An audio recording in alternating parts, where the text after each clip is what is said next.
Maman aza ministre d'État en charge ya portefeuille. Aza na mission moko diabolique ya koboma ba entreprise ya portefeuille. Et puis complicité na yeo asalaka yango toujours na batumi balé. Soko tali ba commission nyonso o esalama na Onatra na compte depuis départ à José Makila. Kino lelo ezalaka 2 personnes. Antoine Zangi na Mwananteba. Alors ngai souci na ngai na monaka net il faut ko boma ministère ya portefeuille. Pour l'entreprise nyonso o eza na compte ya ministère ya portefeuille et comment nango ba canard boité. Et ça etambolaka lisusu te et ça geloko mo ya malonga te et kotsaka ba mbongo na budget ya l'état te mbongo emona na kate eza toujours ba problème koyiba kaka kuna. Onatra eza bijou ezali entreprise oyo basala yango eza na plus de travailleurs et puis ça va quelque chose à la fin du mois. Mais au Romona, bato bazo kamba Onatra, basaka na ba magui. Ça pire que Mabunda.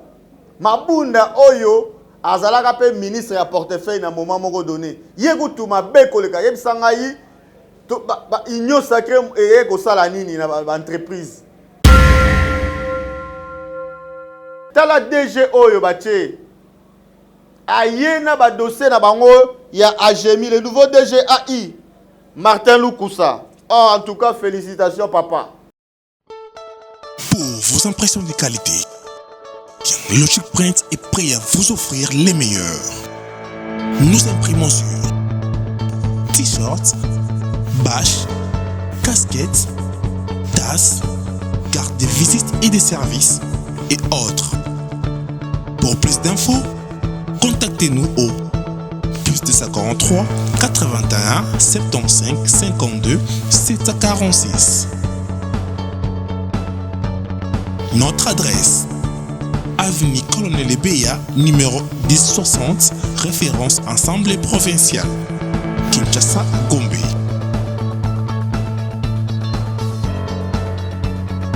Logic Print, logiquement imprimé.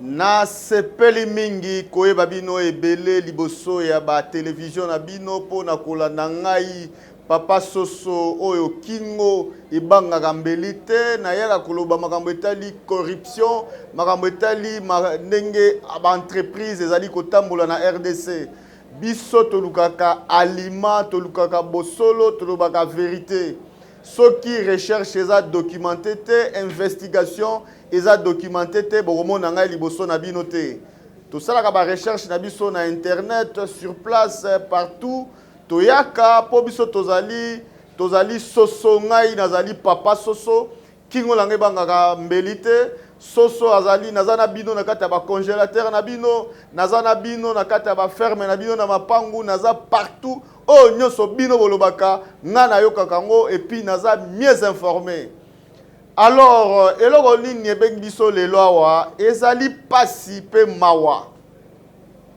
mawa ya kolanda batu kokoma partout bikomela mwanza kolobaka n'importe quoi kokomaka na ba journaux kolobaka na ba télévision que ba organe ya contrôle o babengi IGF ezali kosala musala malamu te lelo nga na kolobela makambo ya IGF parce que IGF eloko ezali kosala lelo nanu esalama te na mboka na biso IGF azali kosala musala malamu na alima o ezali komonana na miso ya batu mais bidongolo miso bazali koluka façon nini ya kokweisa mokambi ya institution oyo azali kosala musala malamu et puis azali komonana na miso ya batu bazali kokangema na prison pona koyiba mbongo ya l'État bamoni balobi oh mutu oyo soki azaka boye biso tokonyokwama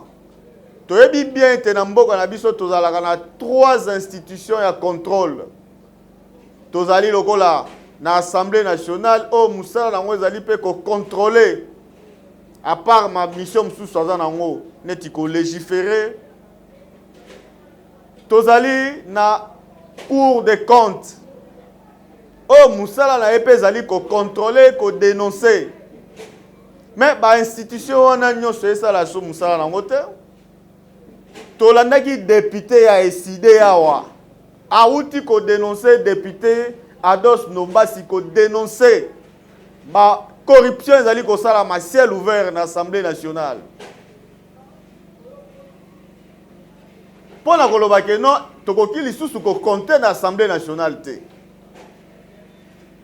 Cour des comptes ayoka na kaneli sute. Toyebi te ekoma nini. O professeur Mabibulu Mbanomaki na Cour des comptes azalaka wana malonga te azongi malonga te mais finalement institution wana esalaka nini donc ezoli mbongo à l'état mais pourquoi bafutaka Cour des comptes bato bazosala kuna bazwaka mbongo ezali bato ya SNEL bafutaka bato ya SNEL pourquoi parce que bazopesa bato courant te soki bato wana ekomi na fin du mois message eyebake na banque bakezwa mbongo bazwelaka mbongo wana na compte nini parce que courant ezalaka te soki otali presque partout na ville ya Kinshasa courant ekoma un problème mais bango na chaque fin du mois bazwaka mbongo bafutaka mutu na musala o azali kosala Cour des comptes bafutaka bino bato ya cour mpo na musala o bozali kosala mais musala emonanaka te Assemblée nationale côté o babengi contrôle musala ezomonana te mais mutu oyo azosala musala neti na IGF ba inspecteur bazosala misala na bango ezomonana na chef na bango o azali inspecteur général mais okomona bato mususu akoleka na TV abandi kofinga papa tosala musala na conscience na éthique na déontologie journalistique ya teke non soko zui moi billet ya 100 moi ya $50 yo anoye koloba n'importe quoi pona mutu azali kosala musala bien soki bozali bato penda oyo ya solo bolobaka makambo oyo ezali kosalema fale boloba babi oyo ezaleka na Assemblée nationale fale boloba oyo ezali koleka na kati ya Cour des comptes bato bazosala musala to féliciter nano président ya CAG oyo azosala musala ezomonana ke non amoni ke non ta mususu mwa mbongo moko boye elingaka ebima neti na ka ezalaki ya ONATRA nga so nalobela makambo ONATRA puisque kimoyibe eleki makasi na ONATRA nalobaki yango na intervention na ngai euti oleka nalobi no ONATRA ezali neti eza bijou ya ouest ya RDC soki na este babelge batikaka Jekamine na ouest batika ONATRA alors biso toza bata ouest il faut tobatela ONATRA eza bijou ezali entreprise oyo basala yango oyo eza na plus de travailleurs epesaka bango quelque chose na fin du mois mais okomona bato oyo bazokamba ONATRA basakaka na bamagui baza na magui tala sikoyo eloko oyo IGF ezali kosala na ONATRA dossier oyo ya IMD oyo ezalaka ya 2016 bakende kobongisa ke ya port ya Matadi deux parties ya port wana bakende kobongisa ngo bango bazwi babakisi surfacturé balingi babimisa mbongo toujours avec l'aide ya ministre ya portefeuille oyo toyebi na kombo ya mama Adel Kainda toujours magui pour na koboma ONATRA et puis complicité na yeo asalaka yango toujours na batumi balé soko tali ba commission nyonso oyo esalama na ONATRA na compte depuis départ à José Makila kino lelo ezalaka 2 personnes Antoine Zangi na Mwananteba soki Mwananteba aza président Antoine Zangi akozala vice-président asali effort aye kokomisa Antoine Zangi PCA pona basala buzoba bayiba mbongo ya ONATRA na ba mécanisme oyo nyonso ebani koluka kofuta ba facture à lokuta o ba agemi o ba IMD tout nyonso wana ezali koluka façon nini ya kobimisa lomea na caisse ya l'état to pe na Onatra puisque actionnaire principal ya Onatra ezali état congolais. Tango yozo yiba mbongo ya Onatra ezali tozo yiba mbongo ya l'état congolais pour l'état afutaka bato baza kuna na Onatra à travers mbongo wana. C'est-à-dire bato baza kuna bazalaka prise en charge na l'état à travers l'Onatra. Mais Mamadel Kaina oza ministre à portefeuille azali toujours ko empêcher l'entreprise à portefeuille et évoluer. Ce total makambo le kanet na ba kohydro par-ci par-là au moment na que non magui sur margui na poste magui pour nani no na poste ngana na grande sœur na ngasala na poste au moment na baza na retard ya ba 20 mois 30 mois ndenge mobona Onatra siko pour nani na ba entreprise ya l'état ya portefeuille à l'état ezalaka toujours na ba problème mais ce qu'on est na FPI aucun est na Sonas au bout de ba problème on ezate pour nani parce que ba entreprise wana ba pesa yango sous tutelle ya ba ministère technique.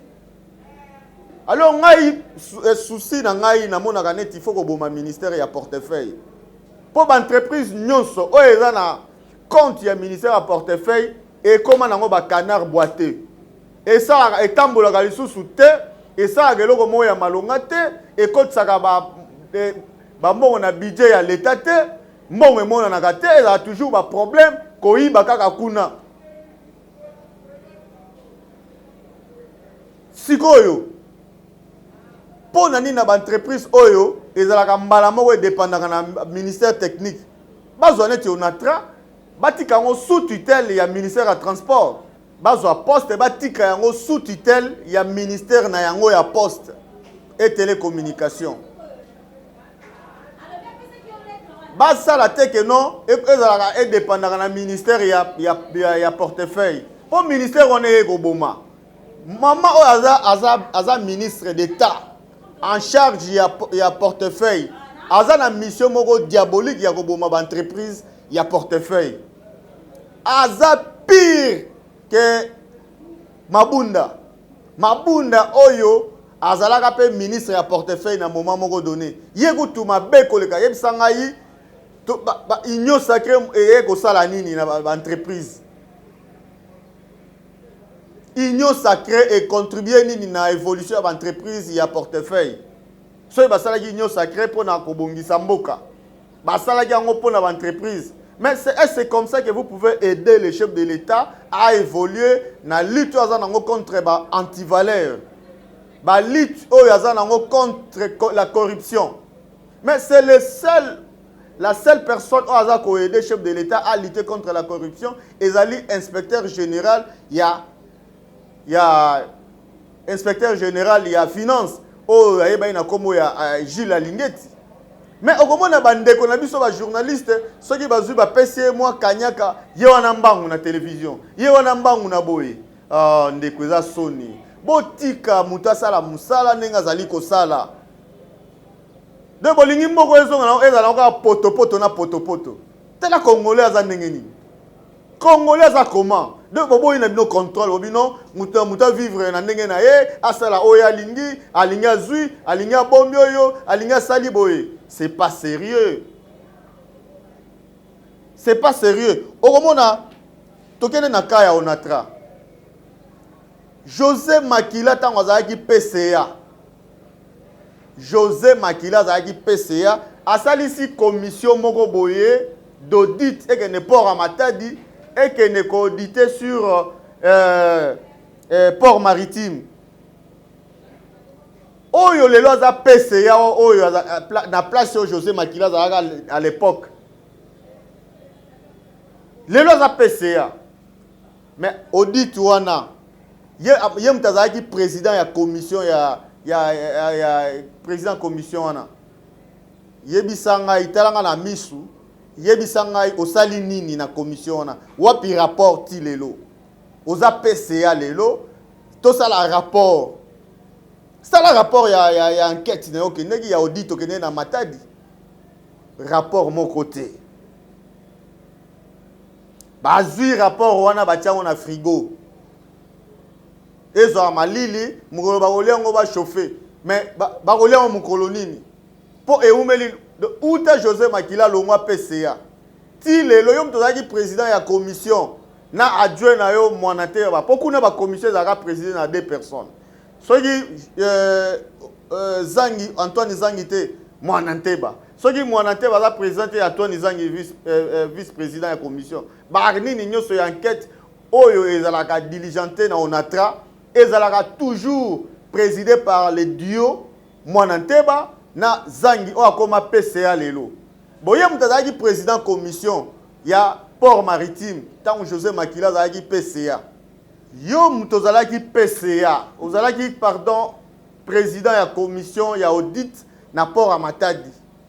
Mais lelo oyo nzamba sungi okomi PCA. Oyebi bien rapport wana ndenge ezalaki ndenge esengaki faut sanctionner batu ya onatra ba malversation financière illégal na kati ozwi dossier wana vandeli yango. Bo vandeli yango pona nini bolingi corruption. Bolingi corruption. Mais baye komona ke non bateli bango marteau brésilien pembeni. O aza DG lelo Martin Lukusa. Martin Lukusa lobi non ngane na bo na yebi DG ote Martin Lukusa. Tayo ka kombo. Na yebi ete. Na yebi ete ngane na bo na vivaka na flatterie na vivaka na vérité. Vérité ne osunga ngai. Honorable Zangi o nazolo ba PCA. Aibinga bien mais na koloba philosophe moko aloba Platon loba Aristote pardon azalaki élève ya Platon mais Aristote alobi Platon c'est mon ami donc aloba na maître na ya alobi Platon c'est mon ami mais la vérité vaut plus que l'amitié. Abi maître na ya kosamaki na makambo mususu alakisi abitala vérité za la réalité et non na idée na idéal wana Aristote aloba na maître na ye nalobi honorable Zangi c'est mon ami mais la vérité vaut plus que l'amitié, la vérité vaut plus que la tribu. O tokoza na tribu moko tokoza na province moko. Je dis la vérité vaut mieux plus que la province. Togo a un coin moko, mais la vérité vaut plus que les coins. Togo a lopé sakanga mbongo, mais la vérité vaut plus que l'argent. Parlons d'Aristote qui s'adressait à son maître Platon dans la philosophie antique. Tala DG oyo bache. Ayena ba dossier na bango ya Agemi le nouveau DGAI Martin Lukusa. Oh, en tout cas félicitations papa. Ozo sala musala kitoko. Journal na to okuta na peso mbote. Mais na peso mbote na musika nengo la démission otal oyeba o se rendre compte na ozo sala. Pour lelo oyo bokoza oko sepelisa ministre. Oyebino na sepelisa ministre Adel Kainda tout ça na sala volonté na e. Mais yonde mutoza gestionnaire actif. Namoni lettre na yo oyo le 17 mars 2022. Lettre na yo oyo ezali ozo senga accompagnement ya IGF. Lettre yango oyo. Ozo senga accompagnement ya IGF et accompagner bino onata pona makambo etali gestion ezala orthodoxe, ezala catholique, ezala correct. Osenga accompagnement ya IGF. Le seul organe ou la seule institution où ezali kosala contrôle na ndenge elongo bani na ndenge sengeli na République démocratique du Congo. Olobi bat fongola meso. Ba fongola meso na bango batala ndenge gestion ezali kosala manakati ya onatra. En tout cas, chapeau bas na DG Lukusa Martin pour le travail qu'il est en train de battre dès le début comme ça. Yo yako aboy ko kotela na ministre aboy ko kotela ba mibo bazakuna ba o PCA lobby boye. Papa, kobanga PCA te kobanga ministre te, sala oeza malam, banga vérité. Banga vérité, banga ce qui est correct. Kobanga mutute na yoka bakino balobaka ngana banga kanzala na nzambe. Zale ti bakino ne balobaka. Kobanga bango te, bango tu baza boza no menenge moko na bango. Bango tao nulle part. Soko to la vérité, justice est na côté na yo. Soko to ça la bosembo vérité, justice est na coin na yo. Okomeli IGF accompagner yo. Na moni lizu sous lettre awa. Makambo ya Agemi.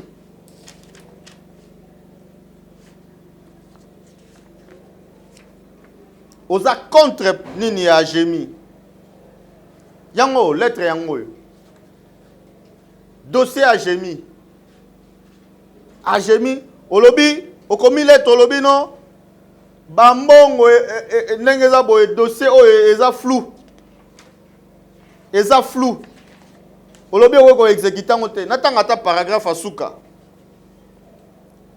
C'est dans ce contexte que la SCTP SA sollicite une fois de plus auprès de votre excellence au ministre de justice du portefeuille une nouvelle procuration spéciale au fin de former une tierce opposition pour le compte de la République démocratique du Congo et en même temps l'inspectorat des services judiciaires en vue d'anéantir complètement les effets de cette décision manifestement inique.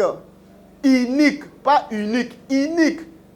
Il y a ma baie, il y a souka oh balobaka na makambo ya religion inique. Donc il y a Bouzoba et épargner ainsi la SCTP SA ayant l'État comme actionnaire unique des débours financiers importants indus au détriment de sa trésorerie au demeurant précaire. Veuillez agréer Madame la ministre d'État l'expression de ma haute considération.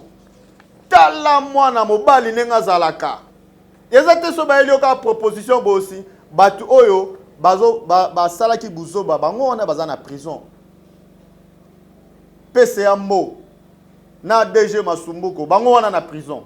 Sikoyo ministre ya poste ya portefeuille ye wana vandi kimia na bureau zo sala. Mais bino pe boza na prison. Mais c'est mbo na Masumbuko boza kangami pour na tentative ya corruption. Bolinga bo misambongo bakangi bino. Tentation est déjà infraction. Na lo bango na mnogo nini. Na lo bango na ki arabe pour comprendre que notre tentation est déjà corruption.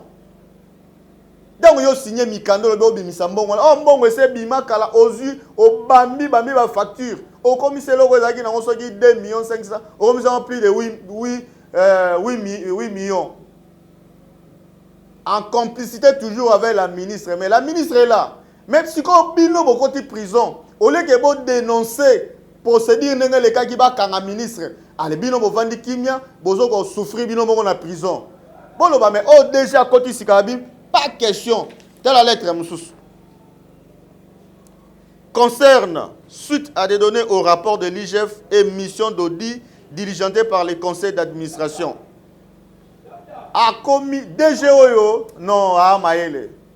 A Bani prison, comment on a DG Martin Lukusa, Chibangu Panu, Mukalenga, Chibangu, Ozo Sala Musala Kitoko. Continuez Nengoana. Continuez comme ça. Bako lela bako nena o bazo yiba mbongo bango bakanisa ki lokola ba cheyo wana o assume intérim okobanda ko saela bango ozala wana oui o balobi boy OK ba memi na gauche OK ba memi na droite OK nzoka yo poza ke olobi na wekela mutu te Nathalie Kombo oyo ngana sala langue et littérature africaine amoni Kombo eza ya Kasai oza Kasayen. Oza terrible.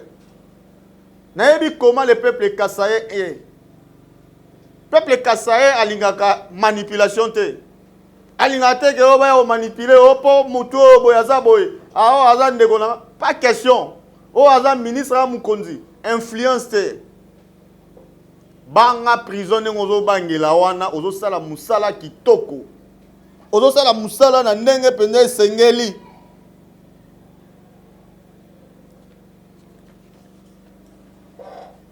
Donc dossier ya Agemi oboyi na yo olobi eza clarté. Il faut kolanda makambo oyo IGF azali kosala ba recherche ba instruction ou bien accompagnement ya IGF. Non, oza correct. Il faut continuer comme ça. Mukolo pe okoma non correct. Ngana koyala o dénoncer ngai papa soso. Ngai papa soso kingo na ngai obomo ne banga kambelite na banga mutute. Na lobaka o eza correct puisque na ba preuve. Na yaka pamba te. Soki document te. Bobo na ngai liboso ya TV na binote. Na yaka soki naza na document. Soki naza documenté ba recherche na ngai na sali nenge na tanga journalisme na enquêter, je viens en tant qu'investigateur, je dis et je dépose les résultats de mes conclusions de mes recherches. Na yaka ko spéculer te. Donc ngane na bo na dictionnaire na ngai verbe spéculer et longwa. Nous ne spéculons pas. Nous disons la vérité comme telle qu'elle est.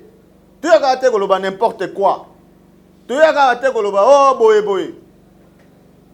En tout cas, eloko yo mama Adèle Kainda azali kosala ezali ko boma ba entreprise ya portefeuille nyonso tout. Maman aza na mission moko na ebite. Aza na mission donc neti makambo notre basili sika ko tia ba PCA na DG ya nini mbala moko bani ba dossier et on va futa ba Gemi. Bozo sata ba futa Gemi mbongo a Gemi appelé mongo. Wa vient na mais na lobaki ngo ke non. Par rapport à la philosophie, la vérité vaut plus que l'amitié. Aux aviez bien sûr, mais vérité et les gens qui viennent d'importance. Biso to défendre la vérité, to défendre qui pire viété. Pelé mon pire vieux nangai honorable Zangi Moindo, Zangi Antoine. Aux aviez nangai pire vieux nangai, mais la vérité vaut plus que l'amitié. Tout ça, la moussala bien payé se retrouver.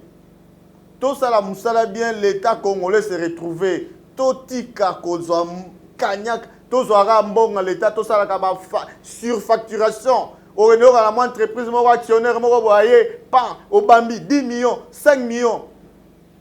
Nalobaga abe blaise à l'obanini.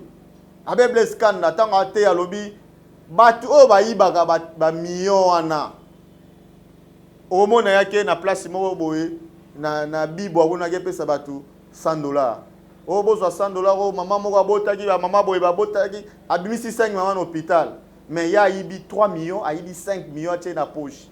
Yo pa pesi bino 5 personnes $100 bozui. Yo na ba besoin neti ba soso oyo ya Hitler azui soso a déplimé a longoli ba plimi masala na papa soso azonyo ko mana passe papa le azui sungu ba bwaki soso wana na pasi na ye wana azotenga mazo ngulu maego landaka nguba.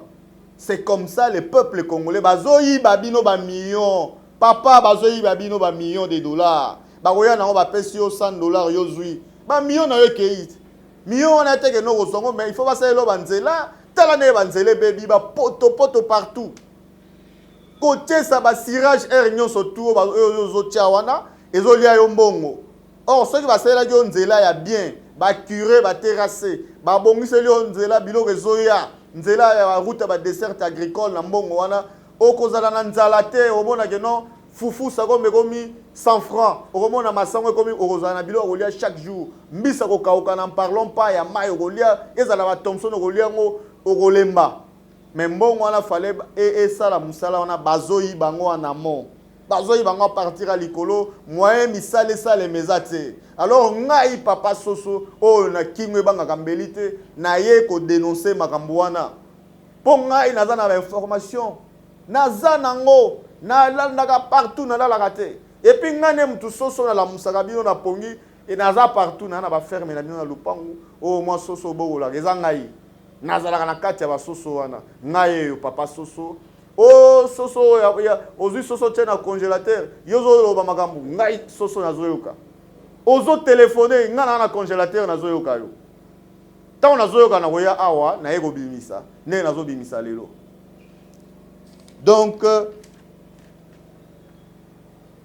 batu oyo bazaneti na onatra wana bazana mission moko baye nango mais bakolonga te bango bakanisi ko assujettir DG l'irréductible DG Lukusa bakoka te tela nanu batu baye kaka boy oh 207 ezani ni eza esprit de mort oni zoka 207 millions. Oh, ceux qui ont 207 millions, toko sala boy, bango ba parlara, ba lobelaka mbongo. Et pas na bango mbongo kaka mute e bimaka na munoko na bango. Président de la République na kosenga na premier ministre. Makamba 207 millions ana tala yango bien. O soko bimisa ngwa. O komona ba onde ba osoma ba mapango ba immeuble awa. Ba pensionné baza kuna il faut ba bima ba tu faut ba pension na onatra ba kotika la kawe ba na ka ko nena wana age pusani ba pesa bango mo pension na ba gene ba ko bima te lokuta o nyo so wana lokuta ngai soso na oloba boya okatanga kingo bo ko kanga te so boye na nzela butu pe na zali bo ko kanga te bo tika muto sala musane bien IGF ko tinaka ba journaliste ba oloba n'importe quoi. N'importe. Bossi la Sony vraiment. Bossi la Sony. Pour la niveau le bate kono bo critique à parlement te que nous contrôler te. Pour la niveau critique à cour de compte te. Pourquoi seulement IGF? Mutazo sala musala bien zo mona na miso batu. Ezaka oh IGF asali bo IGF eza na ebi na mboko soki mutazo coincé. Abakotinda ka batu baya. Basalaki ba tournoi awa championnat ya bana classe. Championnat bana classe c'est ça mi awa. Mbongo ebimi. Ebimi pour la ministère et enseignement primaire et secondaire EPST. Ebimi pour la ministère et sport. Mais ba toi ministère ya EPST bazui ba ke salisa ba surfacturation. Ba louer bis à Transcon à $16,000, bagé comme à $120. Ba ça là ba polo na $10,000, bagé comme à $100,000. Ba agent ya ministère Rwanda, ba membre ya cabinet ya ministre Tony Mwaba, ba liembongo, ba dénoncer ba na IGF, ba comme ko tindaka ba journaliste. Ko pesa ba $100, ba $200 ba na koloba na ba TV. Papa to sala musala bien. To tika biloko wana e osunga mboka na biso na eloko te. Et sungane lo côté nalobi papa obino bozolo ba boye aza influencé nga na yebi nalobaki a même DG ya onatra na yebi ete batukuto nga na yebi ne nazo dénoncer bango honorable Zangi ozola na nga oyebi nga bien nga petit na yebi nga bien nazo dénoncer makambo zo sala na onatra za malamu te banda kala banda ba tchabino na José Makila boza toujours sima magui na ba mwana nteba ngo kutu na nage mission ya ba syndicaliste na Wemsa télévision ya onatra balobi yeutaki akomane ko batama po amela tamwa bière ba melango ya ko batama po bazobikise na justice boza toujours na ba sale besogne. Pourquoi nga na yebibino na ita mususu na la kuta no boy nazangi carburant ozupe $100 opé singa mais la vérité vaut mieux plus que les $100. Oh yo kabelinga na carburant.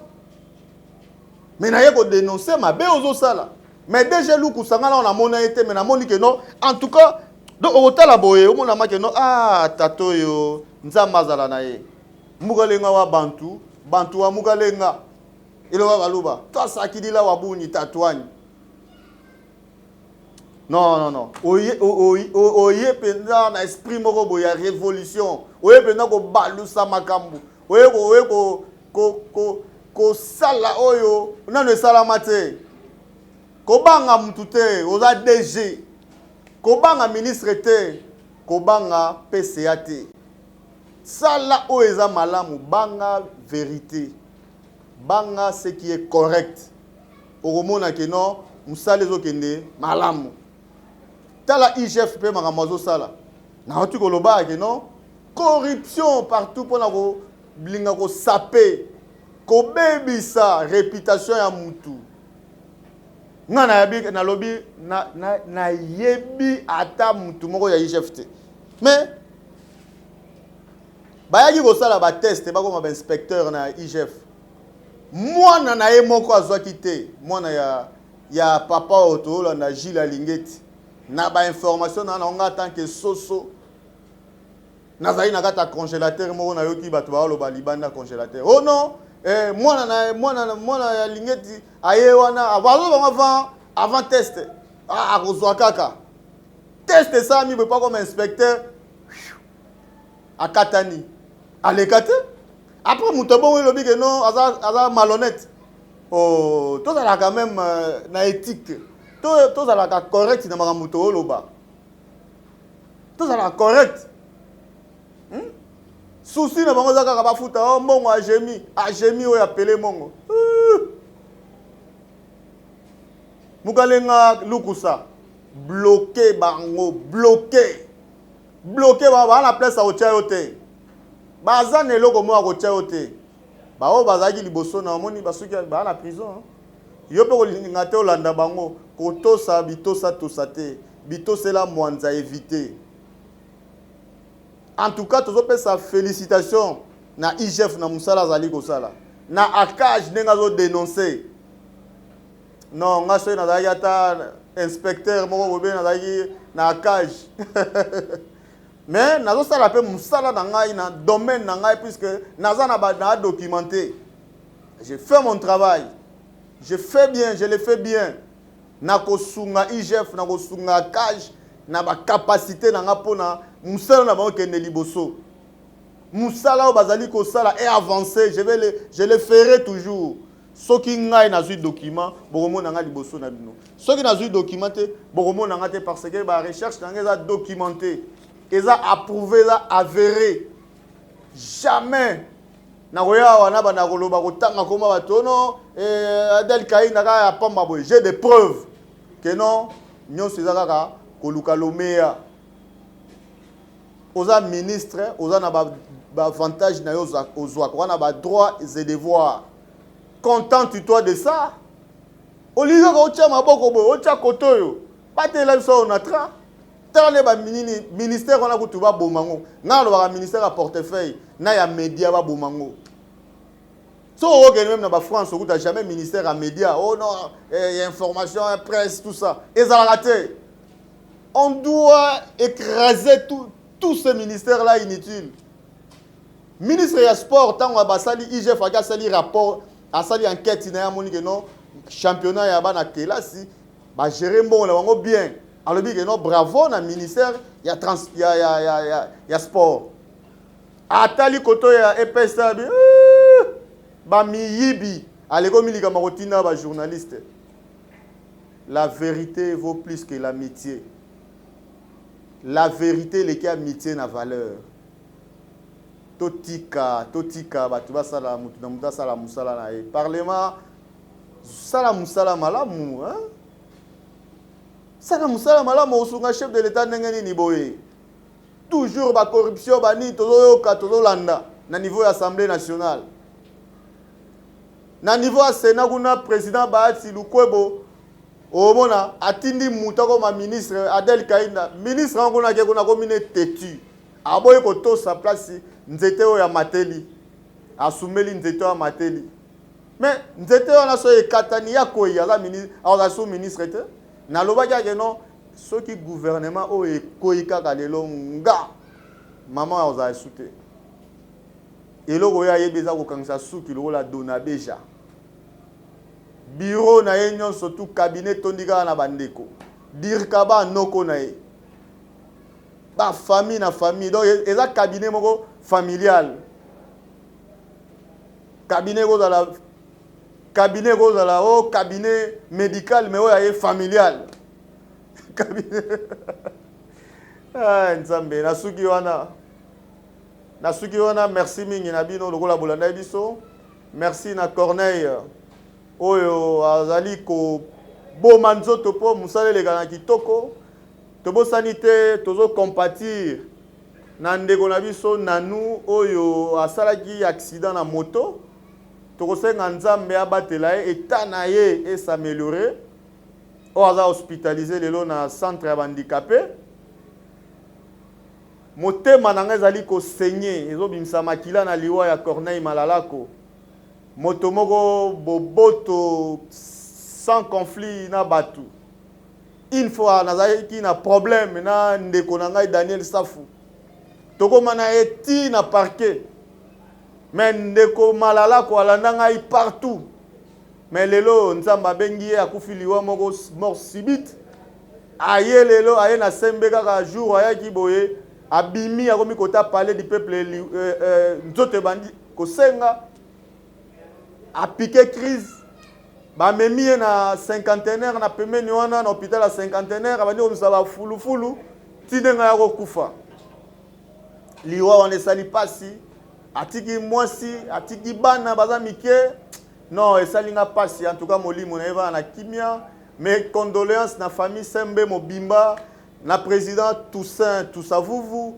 na mama Arrête Wamu pour na ko perdre mutu oyo azalaka toujours fidèle na chaîne na ye un bon débrouillard abundaka ko créer ba émission na ye beaucoup d'initiatives akeka boye atiki biso na pasi abelité liwo elie brusquement Aimé élégance na Rotterdam na Pays-Bas chapeau bas